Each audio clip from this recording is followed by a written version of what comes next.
Olá, meus queridos, a paz do Senhor Jesus. Com muita alegria, chegamos até você com um pouco mais de Deus através de Sua palavra para o teu coração. É sempre uma grande satisfação estarmos juntos, reverenciando o nome do nosso Senhor, adorando ao Senhor na beleza da Sua santidade e reconhecendo nossa total e absoluta dependência de Deus.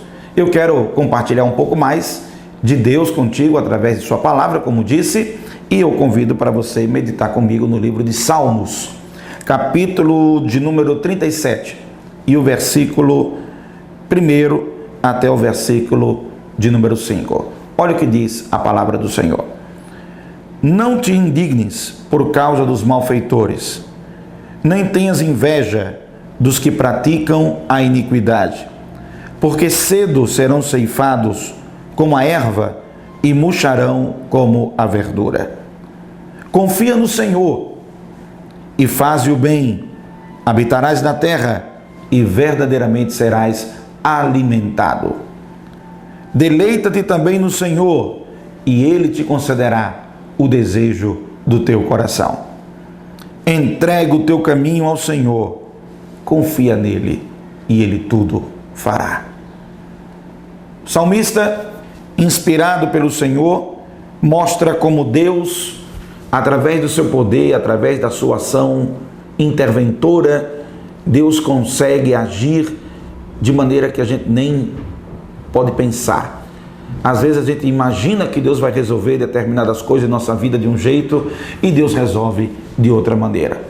Às vezes nós pensamos que Deus vai intervir em uma situação em que nós estamos vivenciando de uma determinada forma, e Deus vai e faz de outro jeito.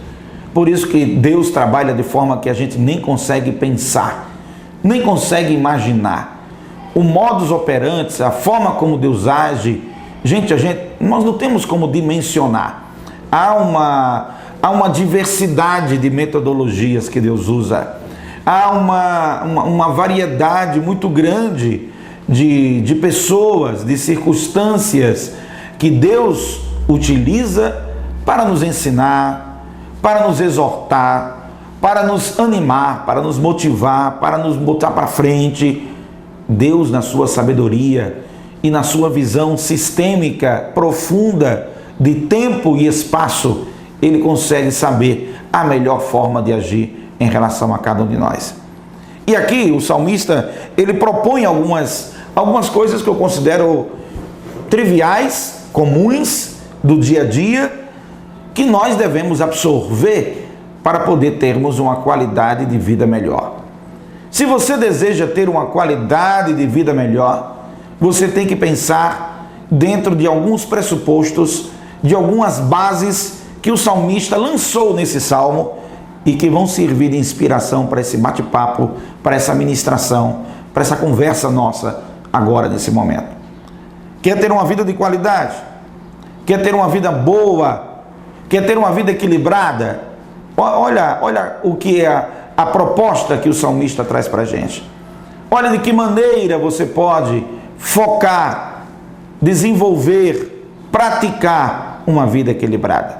Primeira coisa, não fique indignado por causa dos malfeitores. Não fique se remoendo por causa de pessoas que muitas das vezes têm uma conduta que não é exemplar, uma conduta vergonhosa, dando mau testemunho. Às vezes até pessoas que se dizem cristãs, que falam que tem Deus em seu coração, que professam até o nome de Deus em algumas oportunidades, mas a sua conduta é uma conduta errada, é uma conduta que traz escândalo, que traz vergonha e que traz mal. O malfeitor, na verdade, aqui do texto bíblico, indo para a exegese do texto, é aquela pessoa que pratica o mal, que realiza o mal, e de maneira até mais profunda, porque esse realizador de mal, que está descrito aqui na palavra de Deus, é aquele que realmente se dedica a isto. O malfeitor é uma pessoa que se dedica a realizar o mal. Às vezes, você, não obrigatoriamente nos dedicamos a fazer o mal, mas podemos fazer algum mal. Nós temos a capacidade humana, terrena, essa condição carnal de muitas vezes agir, realizar e fazer alguma coisa de mal para nós mesmos e, quando não, fazemos para com o outro. E a palavra de Deus está nos incentivando a pensar da seguinte maneira: não fique indignado porque o malfeitor aparentemente está se dando bem, aparentemente está prosperando, aparentemente a vida dele está indo de vento em popa, porque no dia e no tempo correto, ele vai ser confrontado, ele vai ser julgado, ele vai ser analisado pelas atitudes e comportamentos que fez. Porque lá no livro de Gálatas, capítulo 6, diz que Deus não se deixa escarnecer. Ninguém faz Deus de bobo. Tudo aquilo que o homem plantar, tudo aquilo que o homem semear, isso vai colher. Deus não tem um justo por injusto e nem um pecador por inocente. Pode ter certeza que a avaliação de Deus é primeira, é uma avaliação serena, completa, ampla e justa. Portanto, ele diz assim no Salmo: não fique com inveja dos que praticam a iniquidade. Aí diz o versículo 2: porque cedo serão ceifados como a erva e murcharão como a verdura. Chega o tempo de cada uma dessas pessoas. Deus é um Deus de muita misericórdia, é verdade. Deus é um Deus de um amor tremendo, infinito, é verdade também. Mas Deus também é justo. Então Deus, além de ter amor, misericórdia, bondade, concedendo oportunidades para o homem se arrepender, corrigir a sua conduta, Deus faz assim. Às vezes a gente não faz não. Nós somos mais mesquinhos, a nossa natureza humana é tão cruel, é tão perversa, que muitas vezes nos faz agir de maneira mesquinha. A gente vê uma pessoa que errou, nós queremos logo, como é que a gente diz? Justiça. Eu quero justiça. Errou, pague. Errou, açoite nele. Não é assim que a gente faz? Há uma tendência nossa, há um impulso nosso de querer que o homem haja e se comporte dessa maneira. Há uma tendência quase que natural por parte de cada um de nós, de querer que o homem se comporte numa pseudo-justiça, numa falsa justiça, quando na verdade só quer atingir a sua própria satisfação. Mas Deus, que é justo, Ele sabe o momento, a hora de confrontar, de julgar, de analisar, e Ele pesa os corações de maneira correta. Deus não pesa de maneira parcial, Deus não pesa uma pessoa de maneira tendenciosa. Olha, não. Quando Deus pesa uma pessoa, Deus pesa de maneira completa, de maneira como é para ser. Por isso, o salmista está dizendo: não fique indignado por causa de pessoas más. Não tem inveja da prosperidade de pessoas que roubaram. A pessoa roubou para ser rico. E aqui vale um parêntese. Num mundo como o nosso, que tem tanta gente, que a gente tem se escandalizado com tanta corrupção, pessoas que têm sido desonestas nos seus negócios, na sua conduta, não só no setor público, não apenas no setor público, mas também na área privada. Pessoas que em vários segmentos têm agido de maneira inadequada. Não tenha inveja desse tipo de pessoa. Não alimente, primeiro porque não deve nem alimentar inveja no coração. E segundo, porque além de estar alimentando a inveja, ainda está alimentando de uma pessoa que tem a iniquidade e que age de maneira errada, equivocada. Cedo serão ceifados. Vai chegar o tempo de cada um ser confrontado. Lá em Números, capítulo 23, versículo 32, diz que o teu pecado te alcançará. Não tem como fugir. Errou, falhou, em algum momento aquilo te alcança. E quando te alcançar, se você não confessar o teu pecado, e você não deixar o seu pecado, e se você não abandonar a velha prática, aquilo servirá como um aguilhão, que o tempo todo estará te confrontando e te fazendo vergonha. Só tem uma maneira de você aniquilar com isso, é absorver e aceitar a Cristo como seu Salvador, reconhecendo o sacrifício dele na cruz do Calvário e recebendo o perdão dos teus pecados. Aí quando você aceita Cristo, o sacrifício dele por você na cruz do Calvário, aí ele perdoa você e aniquila e exclui aquela sentença contra você. Mas até lá, meu amigo, o teu pecado fica te perseguindo, fica te acusando. Eu me lembrei de Martim Lutero, quando em determinada noite ele estava em sua cela preso e apareceu para ele uma personificação de Satanás, de um demônio, e dizia para ele: olha, você não é bom, Olha, você tem um monte de erros, e começou a listar uma série de erros que Martinho Lutero tinha. E Martinho Lutero olhou para aquela imagem que apareceu para ele e disse: olha, terminou? E naquele momento ele disse: pois escreva aí embaixo dessa sua acusação contra mim: o sangue de Jesus Cristo me purifica de todo pecado. Aleluia! Os malfeitores estão aí, os que praticam iniquidade estão aí, homens, pessoas, indivíduos que agem de maneira errada, tem todo dia. E tem pessoas que têm prazer nessa prática, e tem pessoas que se dedicam à prática do mal, ao que é errado, ao que não edifica, ao que não constrói. E aí tem uma classificação bem longa de todo tipo de pecado, de todo tipo de coisa que vem contra a humanidade e contra as pessoas, ok? Mas não fique indignado por causa disso. Não tenha inveja. Primeiro, não fique indignado. Segundo, não tenha inveja. Não fique indignado como dizendo: como pode, meu Deus, e agora, como é que vai ser? Vai chegar o dia da justiça de Deus. Vai chegar. E chega nesta vida e chega para outra vida também. Porque se não se arrepender, se não aceitar Cristo como seu Salvador, está condenado pelos seus próprios delitos e os seus próprios pecados a ter uma vida eterna separada de Deus.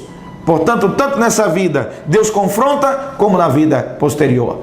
Até lá, a vida posterior que me refiro é a vida eterna.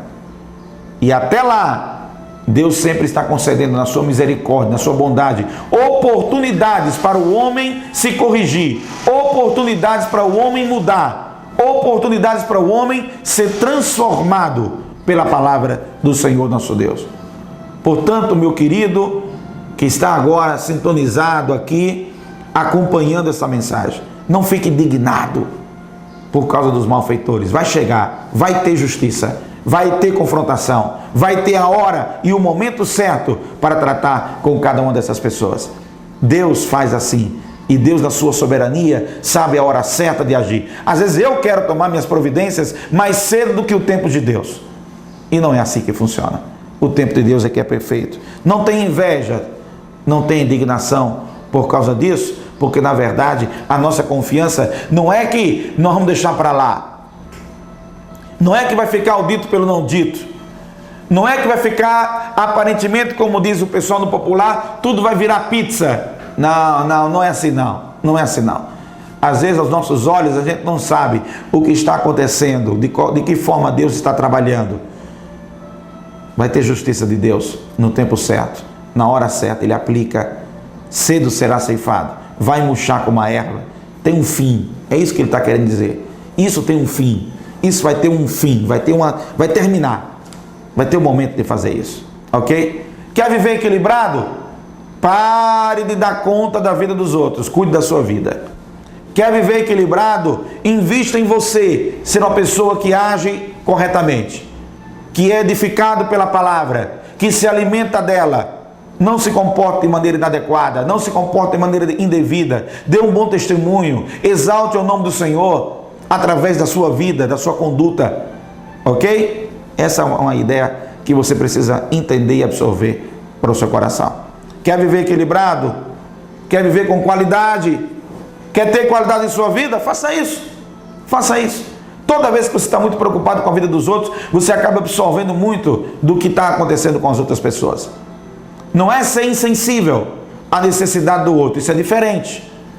A questão da sensibilidade à necessidade do outro, à precisão, ao clamor, ao pedido de ajuda, é uma outra coisa.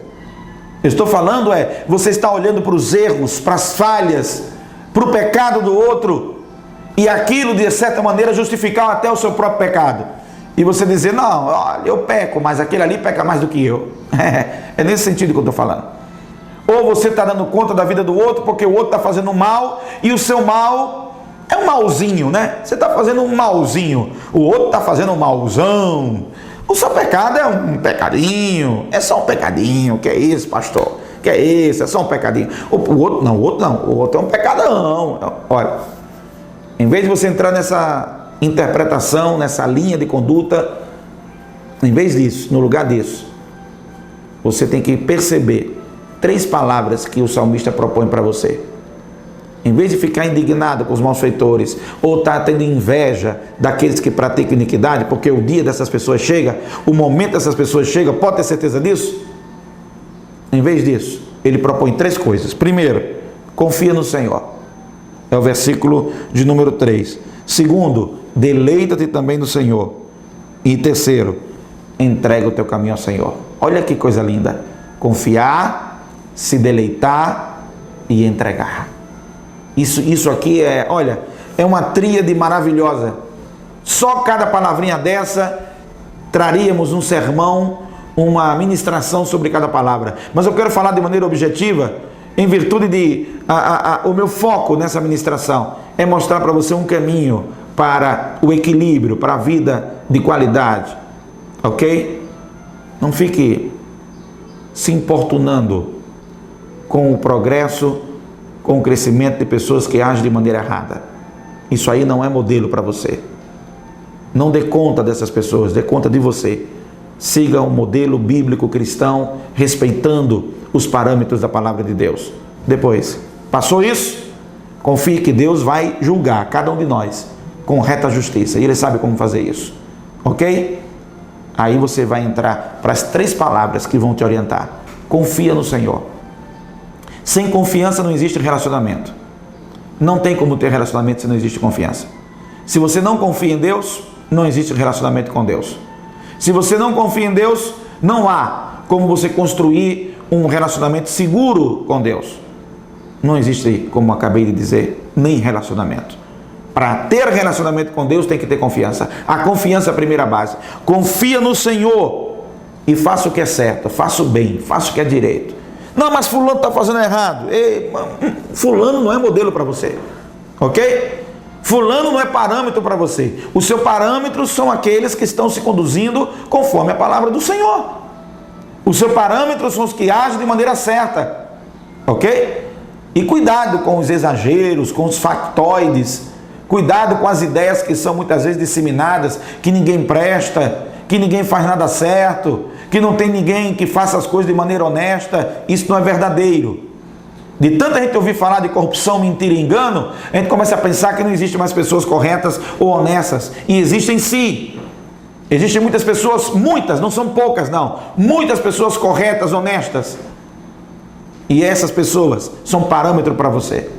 E essas pessoas são incentivo para você ter uma conduta certa, uma conduta como é para ser. Confie no Senhor, confie na sua relação com Deus, mantenha vivo esse relacionamento com Deus, confie em Deus, confie no Senhor e faça o que é certo, faça o bem, produza esse bem, porque essa relação com Deus te proporciona isso. Eu sempre digo que de você mesmo o bem não é produzido, o bem é produzido por causa dessa comunhão que você mantém com Deus. E até as pessoas que não sabem, eu já disse isso algumas vezes e gosto de repetir sistematicamente, até as pessoas que não sabem e que não reconhecem Deus, o bem que elas fazem são fagulhas, centelhas de Deus na vida daquela pessoa, mesmo que ela não reconheça, mesmo que ela não se aperceba disso, mesmo que ela não tenha entendimento para compreender isso. Mas todo o bem que é produzido é, na verdade, uma representação, é, na verdade, um eco de Deus nas nossas atitudes e no nosso comportamento, porque Deus é a fonte do bem, Deus é a fonte do que é certo. Então confie no Senhor. Primeira coisa, é isso que vai ser a base do teu relacionamento. Confie no Senhor, confie no Senhor. Eu não sei se eu contei para você, se eu não contei eu vou contar agora, se eu já contei eu vou contar de novo. Tá bom? Eu não sei se eu já te falei. Eu me lembrei de uma irmã que perdeu o marido num assalto. O marido dela levou um tiro e foi assaltada. E foi um desespero, foi uma loucura. Essa irmã era uma irmã muito envolvida nas atividades da igreja, assim como o marido dela também. E ela não entendia. Ela passou meses e meses questionando Deus. Deus, por que tu permitiu isso? Deus, por que tu deixou isso acontecer comigo, Deus? Nós estamos aqui te servindo, te adorando. Por que tu permitiu que uma coisa tão ruim acontecesse com a gente? O que foi que nós fizemos de errado? O que foi que aconteceu? E os questionamentos, a vida dela ficou realmente muito abalada. E eu me lembro que quando conversava com ela, ela, no seu questionamento, na sua dor, muito frustrada com tudo e muito decepcionada, inclusive até com Deus. E ela dizia: eu não sei se eu acredito mais em Deus. Foi uma das frases mais fortes que ela me disse. Eu não sei se eu acredito mais em Deus. E eu, de repente, procurando uma palavra para poder mostrar a ela de que maneira ela poderia continuar confiando em Deus, mesmo diante de uma situação tão traumática e tão difícil como era essa, que eu reconhecia que não era uma situação fácil, era uma situação muito complexa e muito difícil. A morte do marido, o assalto e tudo que aconteceu. E eu perguntei a ela: você conhece sua mãe? E ela tem uma relação muito próxima com a mãe dela. E ela disse: sim, claro que eu conheço minha mãe. E eu disse: você conhece mesmo a sua mãe? E ela me olhou assim, num tom bem seguro, e disse: sim, eu conheço a minha mãe, claro que eu conheço a minha mãe. E eu digo a você: você confia na sua mãe? E ela disse: eu confio sim na minha mãe, eu confio nela. Você confia para valer na sua mãe? E ela disse: sim, claro. Que pergunta é essa? Claro que eu confio na minha mãe. E ela começou a falar de como era o relacionamento dela e a mãe dela. E eu perguntei e disse: se alguém chegasse para você agora e dissesse que sua mãe foi aqui na casa do vizinho, assaltou a casa do vizinho, amarrou todo mundo e ainda deu uma surra em todo mundo, o que é que você me diria? E ela mudou até a postura, como ela estava sentada, ficou assim bem, como é que eu vou dizer, até um pouco zangada com a minha pergunta, e disse assim: que absurdo o senhor está falando? Minha mãe nunca faria uma coisa dessa. E eu disse: por que você disse que sua mãe nunca faria uma coisa dessa? E ela disse: porque eu confio na minha mãe. Aí eu olhei para ela e disse: pois bem, eu confesso a você que eu não tenho muitas das respostas que você está me perguntando, mas se você confia em Deus, assim como você falou com tanta propriedade que confia na sua mãe, você sabe que sua mãe não iria deliberadamente fazer o mal contra você. Você sabe que sua mãe não iria agir contra a sua vida. Você sabe que sua mãe, ela merece a sua confiança porque você conhece ela. Eu disse para ela, da mesma maneira, se você confia em Deus, você pode até não entender. É verdade, tem hora que a gente não entende, porque nós estamos limitados ao tempo e ao espaço. Nós estamos limitados a essa carcaça humana, a esse corpo, a esse invólucro. E tem coisa que a gente não consegue alcançar. Mas como eu confio em Deus, como eu tenho um relacionamento com Deus, e eu confio no Senhor, mesmo que eu não entenda muitas das vezes, por confiar nele, eu permaneço firme na convicção de que Deus sabe o que está fazendo, Deus sabe o que está agindo, Deus conhece todas as coisas, e porque Deus conhece, e porque Deus sabe, é essa confiança que alimenta o nosso coração. Se você quer ter equilíbrio na sua vida, precisa confiar em Deus, porque senão você vai ter circunstâncias que você não vai compreender, e por não compreender, por não entender, você vai ser desafiado muitas das vezes até a duvidar se de fato Deus está sabendo o que está fazendo, se Deus reagiu da melhor maneira, se foi a melhor coisa para você. O que lhe segura nas circunstâncias adversas é a confiança que você tem em Deus. Ok? Então, primeiro passo, confia no Senhor. Segundo, deleita-te também no Senhor. Deleitar, gente, é descansar. É curtir esse momento que você está com Deus. Você relaxa. Não do relaxamento no sentido de ser descompromissado. Não é esse tipo de relaxamento. É que a sua confiança é tanta que você se deleita, absorve, você curte, você saboreia, entendeu? Você saboreia cada momento, cada instante, porque aí a profundidade dessa relação, ela está existindo. Então você não está em conflito, você não está em questionamento contínuo, você não está em perdido, você não está confuso. Não. Você está deleitado no Senhor.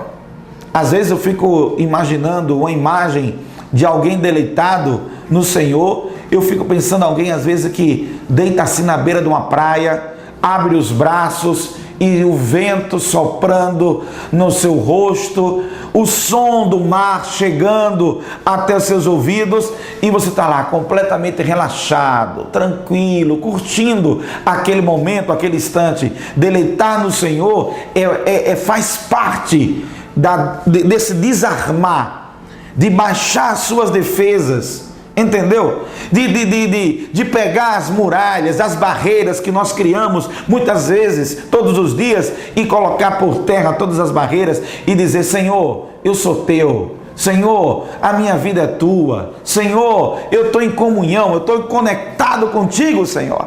Olha que coisa linda isso aqui. Olha que coisa maravilhosa. Eu confio no Senhor, então eu passo a me deleitar no Senhor.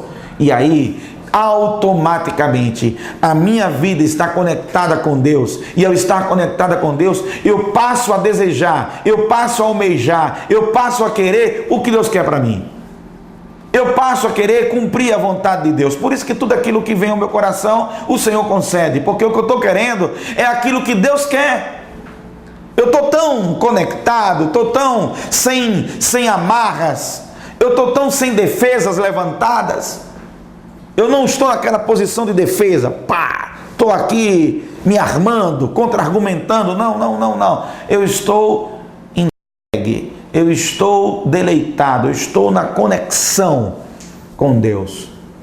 É por isso que lá em João 15 diz que se estiveres em mim e as minhas palavras estiverem em vós, pedireis tudo o que quiseres e vos será feito.